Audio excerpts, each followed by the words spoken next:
Assalamualaikum warahmatullahi wabarakatuh.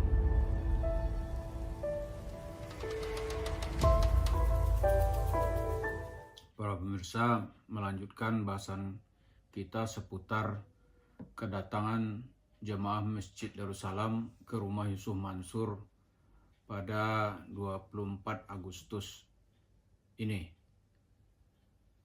Ada beberapa hal yang kita lihat dari kedatangan dan sikap Yusuf Mansur menjawab atau merespon kedatangan orang-orang yang dulunya dia memelas, melakukan presentasi, sekarang rumahnya dikunci rapat. Itu yang pertama, tidak ada kabar. Kalau dalam kedatangan sekitar tanggal 20 Juni yang lalu, Yusuf Mansur kabur ke Yaman.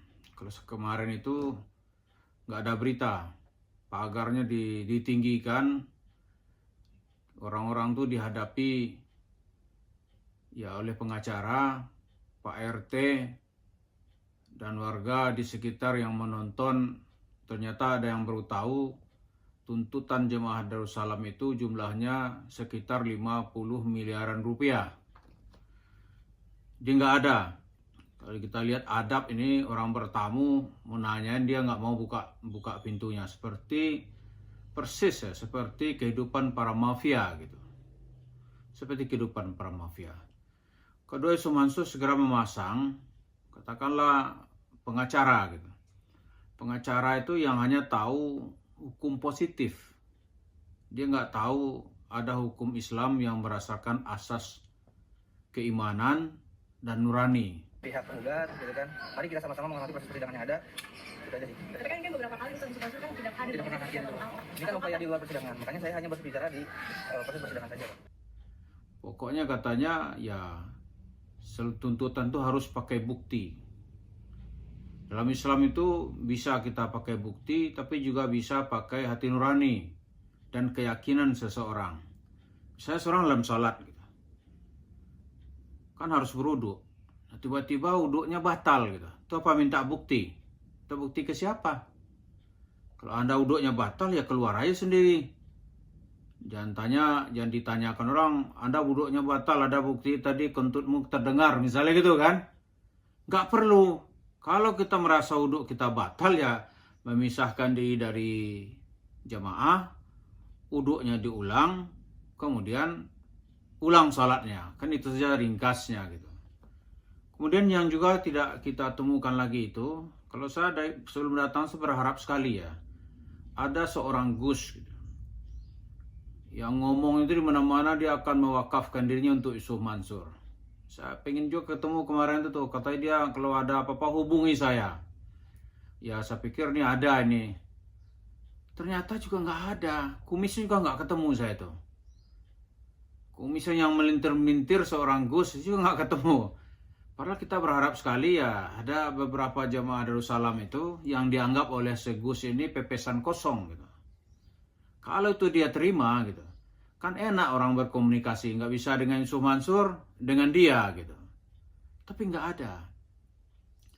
Kalau dalam pertemuan yang lalu tuh ada seseorang yang nunjuk-nunjuk kita itu ngakunya jemaah Yusuf Mansur. Kemarin kok nggak ada juga gitu, menghilang dia. Nah ada juga, kalau Gus itu kemarin ada, saya pikir tuh jemaah Masjid Darussalam tuh udah enak tuh meminta, dan kan katanya kalau ada masalah dengan Yusuf Mansur hubungi dia. Kalau ketemu kemarin kan enak sekali Gus itu. Lantas kenapa si Gus ini nggak ada gitu? Ini beberapa spekulasi kita saja. Yang pertama mungkin estimasi dia dengan Yusuf Mansur tuh nggak ketemu gitu. Harapannya mungkin terlalu tinggi ya, ternyata ya yang didapat hanya pepesan kosong. Itu estimasi kita yang pertama gitu. Karena itu dia ogah-ogahan. Karena seseorang yang bergaul dengan Yusuf Mansur itu dapat merasakan bagaimana ending itu umumnya nggak enak gitu. Umumnya nggak enak. Mungkin gue sudah merasakan ending nggak enak nih. Ada juga sebelumnya yang ngaku gitu, namanya saya nggak lupa namanya. Saya ingat pakainya si Blangkon. Kalau ke konon bilang si Blangkon ini. Mudah-mudahan Blangkon ada ini gitu. Kan enak kita berdiskusi karena dia di YouTube beberapa kali muncul gitu. Ternyata juga nggak ada. Lah ini apa ini? Semua nggak ada gitu. Apa semua itu membatu, mentulikan telinga masing-masing, nggak usah dengerin gitu. Tapi ingat, doa orang-orang yang terzalim itu akan didengar oleh Allah, akan dibalas gitu. Ada Pak Khalid, ada Pak Samsudin datang dengan terpincang-pincang, ada yang sudah stroke gitu. Kalau Gus Kumis kemarin datang ada gitu. Wah itu sudah enak sekali itu. Dia akan bisa memfasilitasi, bisa membayar sebagian mungkin, atau bisa memberikan janji gitu. Maka persoalan ini akan segera menemui titik terang. Tapi karena Gus juga nggak ada, Mansur juga nggak ada gitu. Terus kemana orang mau mengadu gitu. Saya melihat ini sisi tergelapnya dalam cerita dakwah, di mana seorang ustadz teriak agama, teriak syariat, mengaku dekat dengan Tuhan, tapi ketika ada masalah, didatangi orang baik-baik, dikirimi surat, dia seperti melempar batu ke dalam kolam gitu. Gak kedengaran kemana dia ngumpat, kita nggak tahu. Karena itu kita meminta kepada Gus atau kepada Blangkon ini, kalau memang kita sama-sama berniat baik ya, artinya tujuannya untuk kebaikan masyarakat gitu, ya marilah kita sama-sama menyelesaikannya. Tidak usah kita berpolemik kata-kata di YouTube gitu. Katanya Anda mewakafkan diri. Wakaf kan udah artinya 24 jam lah waktunya. Jadi jangan membodohi masyarakat. Saya sudah mewakafkan diri saya untuk Yusuf Mansur, untuk Kiai Yusuf Mansur. Begitu orang menagih kabur. Gitu. Kalau seorang yang gentleman mesti dia itu rela ya menjadi tameng, gitu. Menjadi pagar bagi orang-orang yang akan dia bela. Bukan Yusuf Mansur lagi didatang tentang kabur gitu. Sudah tuh cuap-cuap di YouTube, Anda akan selesaikan. Lantas bilang itu kisah cerita Jabal Nur, jemaah Masjid Darussalam Cibubur itu pepesan kosong. Itu menyakitkan orang. Kalau memang tujuan baik-baik, datang ini ada apa bapak-bapak, kan begitu.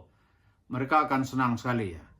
Yang kedua, kita lihat kalau estimasi yang nggak cocok di sana, marilah kita kembali ke jalan yang benar saja gitu. Kita sama-sama menyuarakan suara ini.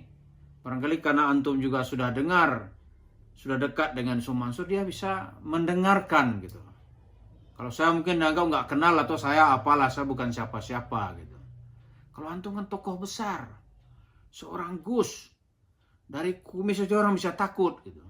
Tapi kemarin saya cari-cari, ada nggak si Kumis ini? Ternyata nggak ada. Iya toh Gus. Jadi menurut saya itu, ya kalau nggak mari kita sama-sama kita suarakan suara kebenaran ini, bahwa siapapun yang melakukan penipuan, pembohongan, mengatasnamakan umat Islam, mengatasnamakan Islam, itulah sebuah kejahatan. Kejahatan. Menipu di masjid. Lantas kemana-mana nanti teriak-teriak, oh aset kita banyak ji. Ente pilih yang mana gitu. Kenapa saya ungkapkan ini? Karena masuk ke mana-mana, di depan Habib bilang, oh jangan khawatir. Aset kita banyak. Yang ente pilih aja. Ada yang 100 miliar, ada nilai 1 triliun. Itu dia ceritakan. Orang kan makin ini bersemangat nih untuk datang ini. Karena para jemaah itu merasa sebagian yang dimiliki Yusuf Mansur itu uang mereka.